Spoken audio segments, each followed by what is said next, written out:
DeWitt here, Missouri Appellate Attorney and a guy who likes to make the law make sense on YouTube. Well, this is a thank you video for everybody who's commented on this channel. So I'm going to go through some of these comments and just say some things and thanks to the people who have made these comments, and I hope you'll bear with me here. This has been a real joy, I have to tell you, working with you guys and getting your comments back and your feedback. It has been a real joy. You have made my life better. So thank you for that. Let's dive into the comments right now.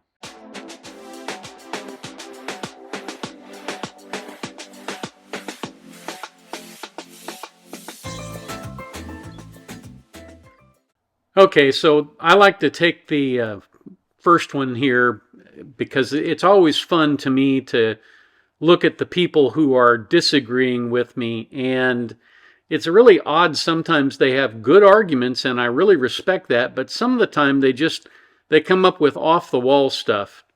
This person says that Russell J. Gold would disagree with people that are educated to be dumb. Well, I'm not really sure what that means, but I did go look up Russell J. Gold, and it appears that he has this theory that the original Constitution was substituted and that we now have a different version of that, and that all governments are designed as corporations to deprive the people of their rights. And if you read some of the writings this guy writes, it's just, I mean, I'm not sure that he's wrapped too tight. I'll just say that. And so I found the comment here to be a little bit funny.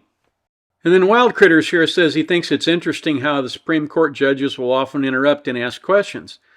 A lot of times they do that to get information, and a lot of times they do it to either help or help destroy an argument that the lawyer is making.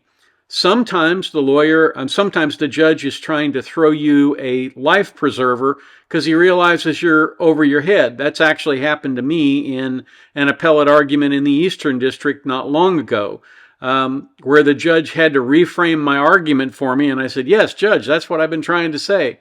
But also, I've had the opposite go, where the judge would interrupt and ask a question, and I realized, I mean, this guy is definitely not going to vote for me on this case. So it is interesting, and I'm glad you found it as interesting as I think it is. And many of you will recall that I asked for people to chime in with their money-saving tips, and Twyla Cade did that. She said she was an Army brat too, and that her mom made ham salad only to learn that it was bologna she was grinding up.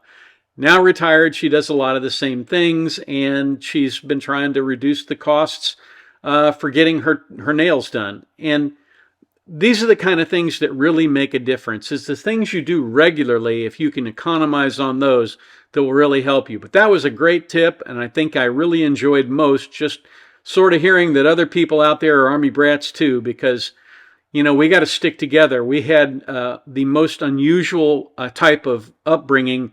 You know, when we get ready to go to a class reunion, we have to go to about 10 of them. And then Donna, God bless her, says that my wife has such good taste in husbands. You know, pride is one of the 7 deadly sins, so I try very hard to avoid it and remain humble. But it is nice to hear people say wonderful things like that, and I thank you from the bottom of my heart.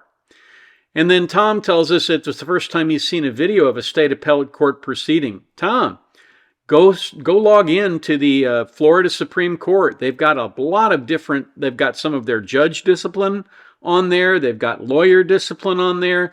Got all kinds of cases where they've televised or, you know, live streamed their oral arguments. So I think you'd really learn a lot if you were interested in that kind of thing by going on there and listening to some of those videos. One of my most popular videos is the video that I did on sovereign citizens are idiots.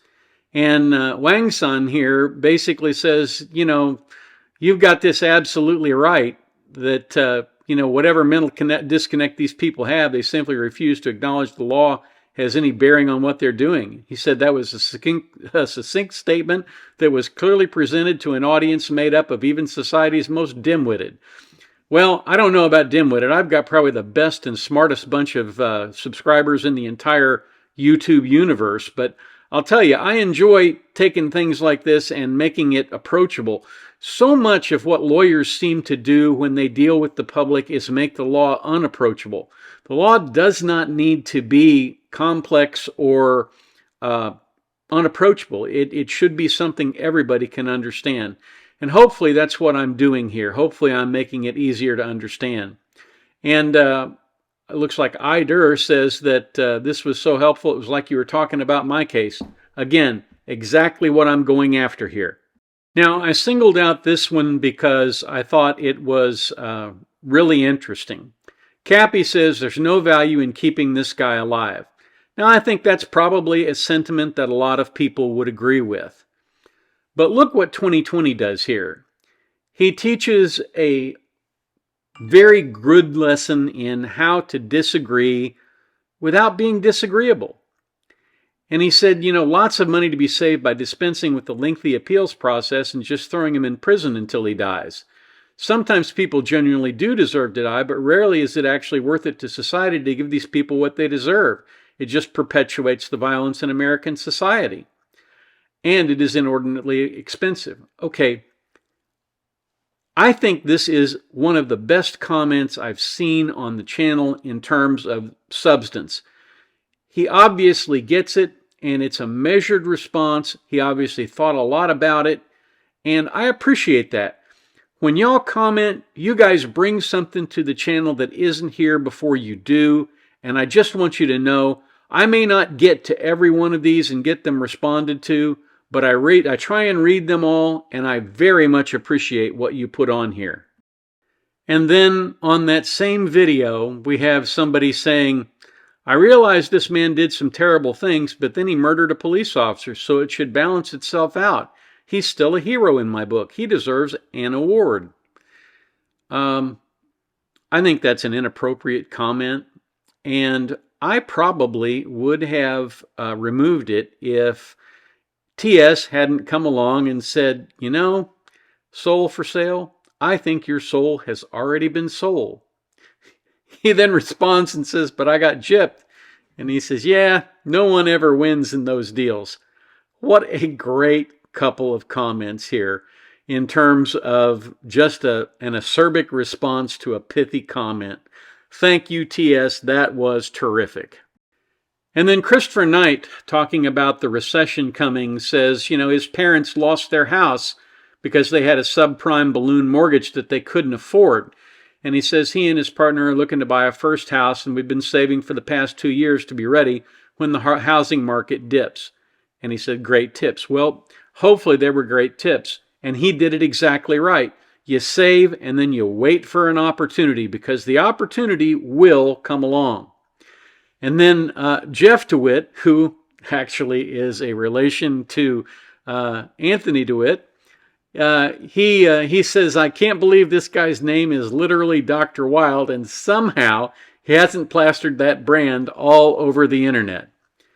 Well, I can only imagine that Dr. Wild would have a tremendous marketing campaign if he would just put himself to it, because Jeff is right. That is absolutely accurate. What a great name, Dr. Wild. And here is a trio of responses to my recession video. Jonar says, I tend to do a lot of reading during a recession because I don't have to pay a monthly subscription to read books I already own. Well, in addition to that, you also don't have to pay a subscription when you go to the library to read books, and the library is usually also free. And then Mary C. says, we've been in a recession for a year. We're heading to a depression. I hope that you are not right on that, but there have been a lot of days recently when I have been afraid that you are, as I've seen the prices of things steadily inch upward. I guess we'll just have to wait and see what happens. And then Howard talks about getting rid of his old grass cutter because the guy cut the lawn every week, whether it needed it or not. And he's been able to save 50% by going with somebody who only cuts it when it needs to be cut. That's the kind of thing, that's the kind of deal that you need to make with people. And he gives us a good lesson here in how to economize on things like services like lawn cutting and that sort of thing. So excellent advice there and a really good story. Thank you so much for sharing it. Now, this guy is one of the Sovsits, and he's been hidden from the channel. The state versus me is fraud says you don't speak LAW, you only speak Uniform Commercial Codes. I'm very familiar with the Uniform Commercial Codes, but I don't speak Uniform Commercial Code. Most of the time, I don't have anything to do with that. And then he says, legal means to go against God's natural law. Sounds like Satan to me. You know, I think you need to read your Bible because I'm not sure that you understand really what Satan is. Satan is the father of lies, and basically sovereign citizenship, that whole practice is nothing but a huge pile of lies and misrepresentations. So if you're looking for an analogy to Satan, I think you need to look a little closer to home there. State versus me is fraud. Okay, this is the Dadeville video, and Coben Rain makes a pretty interesting analysis here. It says almost 40 people were shot. That represents more than 1% of the entire population of Dadeville. And then he talks about the guns and all of that kind of thing. It is interesting to see people break down things with facts and figures and really think about them. I think you've done a good job here, Coben, and I wish everybody, when they hear about a tragedy like this, would look at it from this standpoint and analyze it in this way. So thank you for that. Well, guys, that's all I have time for today in terms of dealing with the comments. I want to say again how very much I appreciate what you all do when you make a comment and add something to the channel that hasn't been there before. It elevates the discussion. It brings other people in. You get crosstalk, and everybody benefits. I talked the other day about a kindness that only you can do, right? Which is to comment and share your knowledge and your wisdom with other people. That is a marvelous thing, and I greatly value it. Thank you so much, and I hope that you will come join me down here at the beach again shortly as we talk about other more interesting things. We have more of these lawyers behaving badly coming up. I have a continuing legal education seminar to do on June 2nd by Zoom for the Samaritan Center. So I will have a lot more material to work with, unfortunately, or fortunately, depending on how you look at it. Thank you very much for watching, and come catch me down at the beach next time. We'll see you then.